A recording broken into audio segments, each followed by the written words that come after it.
Hello there. Today's book is The Lion Inside by Rachel Bright and Jim Field. Let's get started. In a dry, dusty place, where the sand sparkled gold, stood a mighty flat rock, all craggy and old. And under that rock, in a tiny full house, lived the littlest, quietest, meekest brown mouse. He was so very tiny, so incredibly small, that nobody noticed him ever at all. He got trod on, and sat on, and missed out for stuff. Ignored and forgotten. Yes, mouse life was tough. Meanwhile, far above, on top of the rock, times were quite different. It was Lion o'clock. This huge, toothsome creature made sure everyone saw how important he was, by how loud he could roar. He was head of the pack, he was shouty and tough. He loved showing the crowd he was made of strong stuff. Yes, all were impressed by this mighty king cat. If only, thought Mouse, I could be more like that. Then, late one dark night, in his Minnie Mouse bed, the cleverest thought popped into his head. He jumped from the covers and held up a paw. I've got it, he said. What I need is a roar.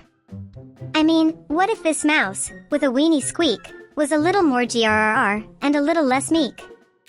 Well, he'd still be the smallest of fuzzy brown mice, but he'd make friends and join in, and life would be nice. Yes, thought the mouse, I must find out how. I will learn how to roar, and I will learn it now. But, gulp, oh my gosh, there was only one beast. Who could teach him this thing, but might make him a feast? It was time to be strong, take a chance, after all. Forever was such a long time to feel small. So he made himself brave, and he thought like a winner. He set off for the top, hoping not to be dinner. It felt like the scariest thing he could do. But if you want things to change, you first have to change you. The further he climbed, the closer he got to the slumbering lion reclining on top. Then, at last, as he stood on his tippity toes, he found himself suddenly nose to nose. Ahem, gulp, pardon me. Wake up, Mr. Lion, you've got company. Squeak. Mr. Lion, what I've come to you for is a squeak.